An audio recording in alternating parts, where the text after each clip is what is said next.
नमस्कार मित्रांनो, लग्नानंतर होईलच प्रेम या मालिकेत उद्याच्या भागात असं दाखवलं आहे की नंदिनीला जीवा खूपच बोललेला असतो. आता ह्या सगळ्या गोष्टी नंदिनीच्या जीवाला खूप लागलेल्या असतात. नंदिनी म्हणत असते, जर ह्यांचं प्रेम एकतर्फी नव्हतं तर मग हे ह्या दुःखातून कधीच बाहेर येऊ शकत नाहीत. मला आता काहीतरी केलंच पाहिजे. मी अशी गप्प नाही बसू शकत. माझ्यामुळे कोणीतरी दुःखी राहते हे मी नाही बघू शकत. आणि आता नंदिनीला कळत असतं की यांचं प्रेम माझ्यावर नाही, कोणीतरी दुसऱ्यावरच आहे आणि ती मुलगी आणि हे दोघं एकत्र आले पाहिजे. त्यासाठी मला वेगळं झालंच पाहिजे.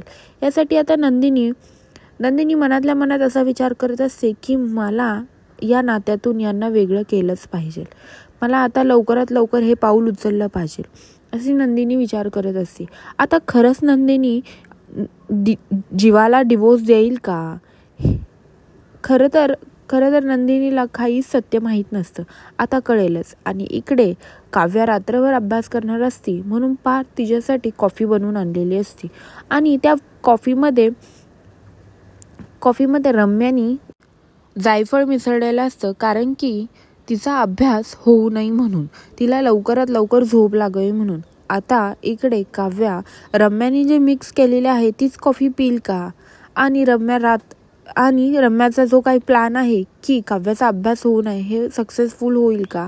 आणि तीच कॉफी बाहेर पार्थ घेऊन येतो आणि म्हणतो, घ्या, मी तुमच्यासाठी एक कॉफी बनवलेली आहे. आणि ते दोघंही एकमेकांना चेस करून पितात. आता खरंच कॉफी अदलाबदल झाली आहे का रम्यानी जी बनवलेली कॉफी काव्यासाठी असते तीच काव्यानी पिली? हे पाहण्यासाठी विसरू नका लग्नानंतर होईलच प्रेम आणि माझ्या चॅनलला सबस्क्राईब करा. धन्यवाद.